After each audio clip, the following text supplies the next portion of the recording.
हजुरहरु सबैलाई स्वागत छ मेरो YouTube च्यानलमा। आज म डाटा स्ट्रक्चर एल्गोरिथमको भिडियो सिरिज लिएर आएको छु र यो भिडियो सिरिज भरि म डाटा स्ट्रक्चर एल्गोरिथमको टपिकहरुलाई कभर गर्ने कोसिस गर्नेछु। डाटा स्ट्रक्चर एल्गोरिथमको मेरो फर्स्ट टपिक रहेको छ लिंक लिस्ट। लिंक लिस्ट भनेको लिनियर डाटा स्ट्रक्चर हो। यो भनेको चाहिँ एउटा कलेक्सन अफ नोड्स पनि हो। एउटा नोड भनेको चाहिँ के हो त? यसमा दुईटा पार्ट हुन्छ। तपाईले फिगर यहाँ हेर्न सक्नुहुन्छ। दुईटा पार्ट हुन्छ। एउटा पार्टमा डाटा हुन्छ भने अर्को पार्टमा नेक्स्ट नोडको एड्रेस होल्ड गरेर बसेको हुन्छ। र लिंक लिस्ट चार टाइपको हुन्छ। एउटा सिंगली लिंक लिस्ट भयो, अर्को डबली लिंक लिस्ट भयो, अर्को सर्कुलर लिंक लिस्ट भयो र अर्को डबली सर्कुलर लिंक लिस्ट भयो। अब यो सिरिज भरि म त हजुरहरुलाई जावा ल्याङ्ग्वेजको युज गर्नेछु। त्यसको लागि म नेटबिन्स आईडी युज गर्नेछु। तपाईहरुलाई म यसको प्रोग्रामतिर लाँदैछु। नेटबिन्स खोलियो मेरो। हजुर पनि नेटबिन्स चलाउनुहुन्छ भने प्रोजेक्ट बनाउनुहोस् एउटा file new project Java application next. अब यो प्रोजेक्टको नाम डीएसए प्रोजेक्ट राख्ने छु म।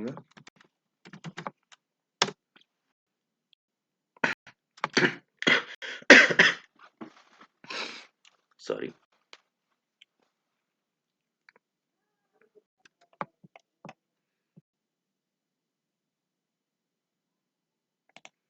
यो प्रोजेक्टमा म एउटा प्याकेज बनाउँछु लिंक लिस्ट भनेर। यो लिंक लिस्ट भित्र म एउटा जावा क्लास बनाउँछु। क्लासको नाम चाहिँ एसएसएल डेमो। आजको यो ट्युटोरियल भिडियोमा म सिंगली लिंक लिस्ट बनाइ गर्न गइरहेको छु र यो सिंगली लिंक लिस्टको हामी के प्रोग्राम गर्न आँटेको छौं भन्दाखेरि चाहिँ inserting and deleting first and last node of SLL। त्यसको लागि सबैभन्दा सुरुमा म एउटा प्याकेज इम्पोर्ट गर्छु java.in *। अब यो लिंक लिस्ट हो भनेपछि हामीले यसमा नोड बनाउनु पर्यो। त्यही भएर म SLL नोड भनेर बनाउँछु। र हामीलाई थाहा छ नोडमा दुईटा पार्ट हुन्छ। एउटा भनेको डाटा पार्ट र अर्को भनेको एड्रेस पार्ट। डाटा पार्टलाई म इन्फो भनिदिन्छु। डाटा होल्डर र अर्को भनेको SLL नोड टाइपको नेक्स्ट भन्ने भेरिएबल बनाउँछु। यो भनेको चाहिँ एड्रेस होल्डर। मैले अघि पनि भनिसकेको छु यो हाम्रो नेक्स्टले चाहिँ नेक्स्ट नोडको डाटाको एड्रेस चाहिँ होल्ड गरेर बसेको हुन्छ। त्यसैगरी अब म अर्को क्लास बनाउँछु। यो क्लासको नाम SLL भन्छु। यो क्लासमा चाहिँ हामी के गर्छौं त इन्सर्ट र डिलिटको काम गर्ने गर्छौं। र सबभन्दा सुरुमा SLL नोडको फर्स्ट र लास्ट भन्छु। यसले चाहिँ सिंगल लिंक लिस्टको फर्स्ट नोड र लास्टलाई डिनोट गर्ने गर्दछ। त्यसैगरी अब म लिंक लिस्टमा इन्सर्ट फर्स्ट गर्ने काम गर्छु। त्यसको लागि म एउटा मेथड क्रिएट गर्छु। मेथडको नाम पब्लिक इन्सर्ट एट फर्स्ट भन्छु। यसले डाटा लिन्छ। यो भनेको प्यारामिटराइज मेथड हो। पब्लिकको स्पेलिङ रङ भएछ, सरी। अब यसमा म SLL नोडको लागि न्यू नोड भन्ने अब्जेक्ट बनाउँछु। यो अब्जेक्ट बनाएको किन भन्दाखेरि चाहिँ हामी नोडलाई इन्सर्ट गर्न चाहन्छौं। त्यही भएर हामीले अब्जेक्ट बनाएको। अब यो नोडको इन्फोमा यो डाटालाई हाल्दिन्छु। किनकि इन्फो भनेको के हो त डाटा होल्डर हो।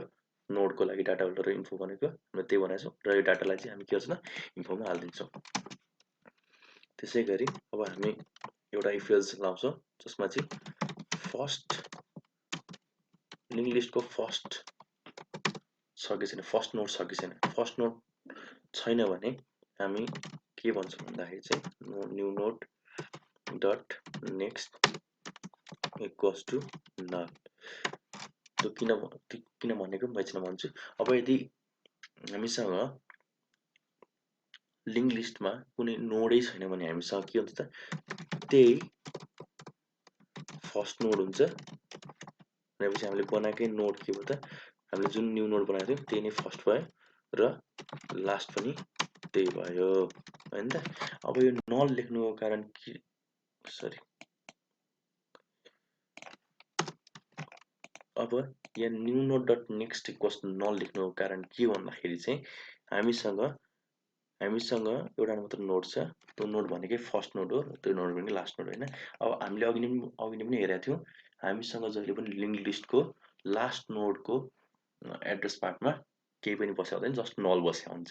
त्यही भएर हामीसँग एउटा मात्र नोड भएकोले हाम्रो त्यो नोडै फर्स्ट नोड र त्यो नोड नै लास्ट नोड भएकोले हामीले के गरे हो त यसको एड्रेस पार्टमा नेक्स्ट भनेको के हो त एड्रेस होल्ड गरेर बस्ने एड्रेस होल्डर्स पार्ट हामीले के गर्छ नलाई गरेको छौँ। त्यसैगरी एल्स हामीसँग यदि लिङ्क लिस्ट छ भने के गर्छौँ त न्यू नोड डट नेक्स्टमा अब हामीसँग अगाडि लिङ्क लिस्टमा जुन फर्स्टमा थियो त्यसको एड्रेसलाई पास गर्छौँ हैन।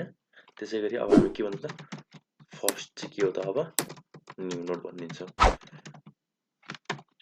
हो। अब यसलाई हामी डिस्प्ले गरी हेरौँ एकचोटि। डिस्प्ले गर्नको लागि सुरुमा एउटा मेथड बनाउँ डिस्प्लेको पब्लिक भोइड डिस्प्ले। अब यो डिस्प्लेमा म एसएसएल नोडको टेम्पररी भेरिएबलमा फर्स्टलाई स्टोर गर्छु हैन। यो हाम्रो जुन नोड छ नोडलाई चलाउन मिलेन त्यही भएर हामीले यसलाई चाहिँ टेम्पररी भेरिएबलमा स्टोर गरेको हौँ। अब त्यसैगरी यसमा नि हामी कन्डिसन लाउँछौँ इफ फर्स्ट इक्वल्स टु नल यदि नल भयो भने चाहिँ के हो त हाम्रो लिस्ट एम्प्टी छ मैले अघि नै भनेको थिएँ एम्प्टी लिस्ट हो। एल्स हामीसँग डाटा छ भने हामी के गर्छौँ त वाइल लुप लाउँछौँ। वाइल लुपमा चाहिँ टेम्प डट नेक्स्ट हामीसँग जुन फर्स्टलाई हामी टेम्पररी भेरिएबलमा स्टोर गरेका थियौँ त्यसको नेक्स्ट पार्ट भनेको जुन एड्रेस फोल्डर छ त्यसमा नल आउँदैन। सपोज यो लिङ्क लिस्ट भयो 1 2 3 4 चारौँ पछि मात्र के आयो त नल आयो नि त। यहाँसम्म चाहिँ रन हुनु पर्यो भने वाइल लुप आएपछि हैन। त्यो भएपछि हामी के गर्छौँ त अब हामीले के गर्नुपर्ने हो टेम्प डट इन्फो यो डाटा पार्ट हो नि त त्यही भएर हामीले के गर्छौँ यसलाई प्रिन्ट गरिदिन्छौँ। त्यसैगरी हामी टेम्पलाई अब नेक्स्ट नोडको एड्रेसलाई कल गरिदिन्छौँ। त्यसपछि फेरि फेरि टेम्प डट इन्फो। त्यसैगरी अब म यो प्रोग्रामलाई रन गर्छु। नेटबिन्समै PSPM लेखेर ट्याब हान्नु भने मेन मेथड पनि आउँछ आफै र SLL को अब्जेक्ट बनाउँछौँ। अब हामी प्रोग्राम रन गर्नु पर्यो। अब्जेक्ट बनाएपछि सुरुमा ओबी डट डिस्प्ले गर्छु र हाम्रो आउटपुट के आउँछ रन फाइल एम्प्टी लिस्ट भनेर आयो किनकि हामीले केही इन्सर्टै गरेको छैन। अब ओबी डट इन्सर्ट फर्स्टमा म 15 भनिदिन्छु र फेरि यसलाई कपी गर्छु। म एकचोटि रन गर्छु फेरि यसलाई एकचोटि रन गर्छु। अब हामीसँग एउटा मात्र छ डाटा त्यही भएर मैले के आयो त रन मेरो आयो 15 आयो हैन त। अब म अर्कोचोटि रन गर्छु है त यहाँ 20 आयो। अब आउटपुट के हुन्छ तपाईहरु कमेन्ट बक्समा कमेन्ट गर्दा हुन्छ तपाईहरुलाई के लाग्छ त्यो गर्दा हुन्छ। आउटपुट के हो त 20 र 15। त्यसैगरी नै मैले फेरि अर्को भेरिएबल तलपट्टि गरेर 25 सरी अर्कोचोटि कल गरे भने भेरिएबल भन्न आएछ कहाँबाट फेरि रन फाइल।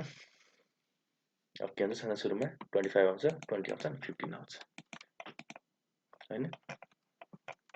अब त्यसैगरी अब हामी नोडलाई एन्डमा इन्सर्ट गर्ने कोड लेख्दैछौँ जसको लागि पनि हामी एउटा मेथडै बनाउँछौँ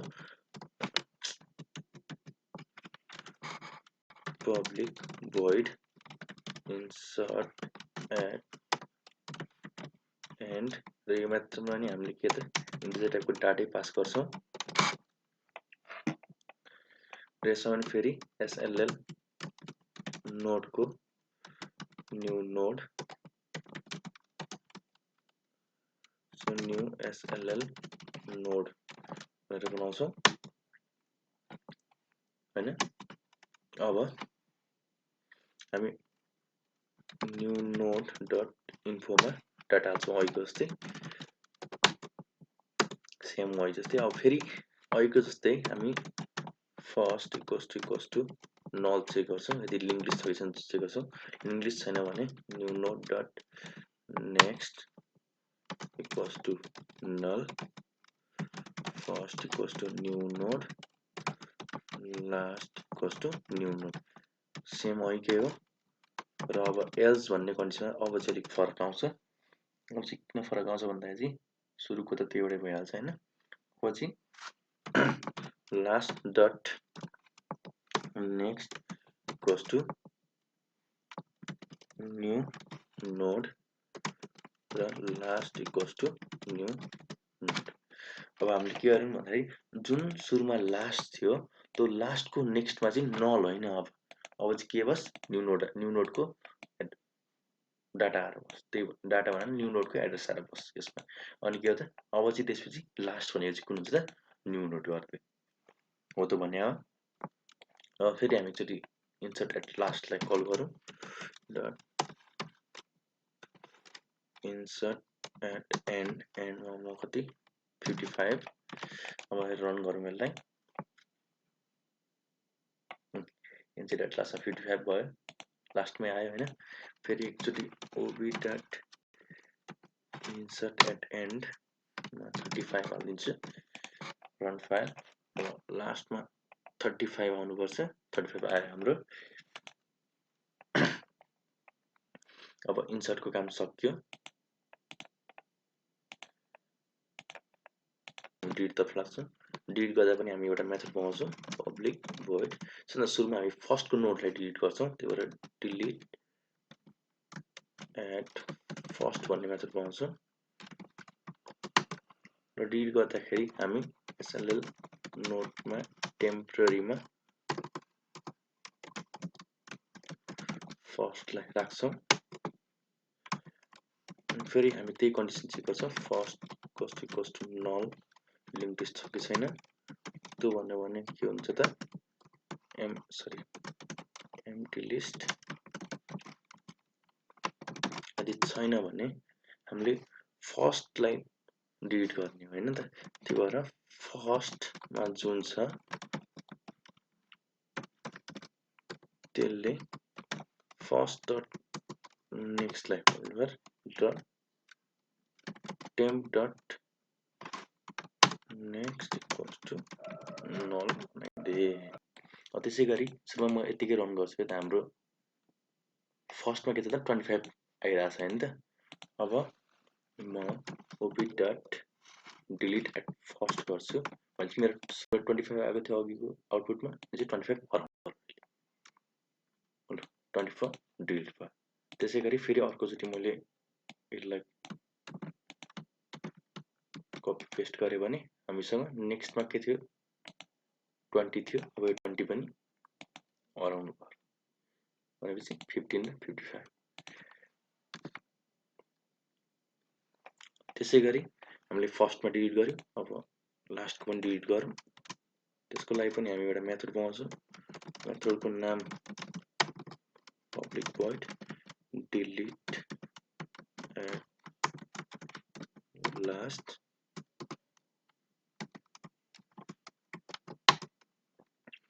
अब यसमा चाहिँ हामी SL नोडको टेम्परेरीमा त्यसै गरी फर्स्टलाई एड गर्छौं हैन अब यसमा पनि हामी कन्डिसन चेक गर्छौं त्यसरी नै फर्स्ट इक्वल्स टु नल हो भने के हुन्छ त एम्प्टी लिस्ट भयो हैन त्यसै गरी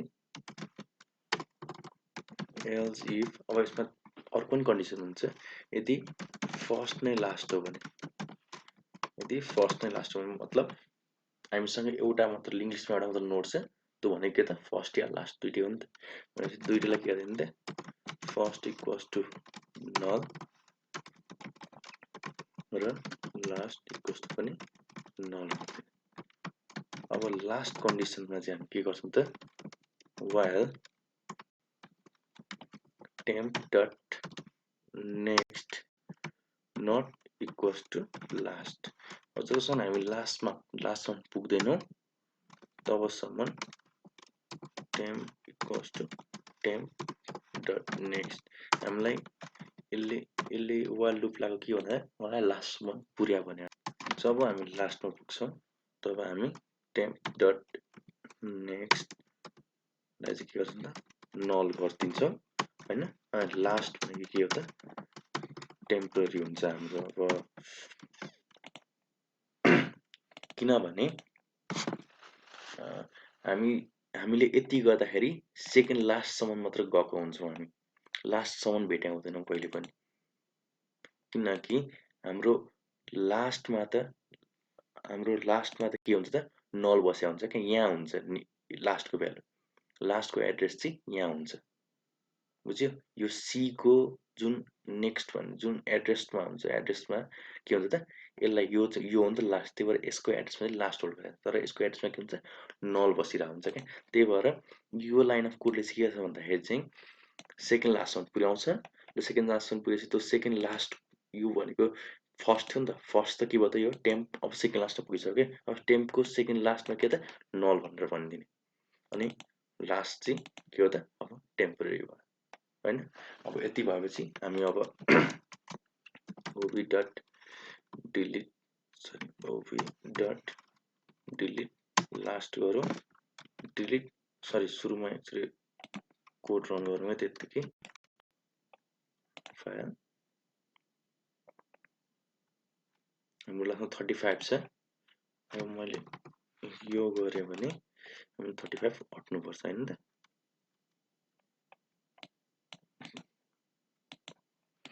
Thank you for watching the video.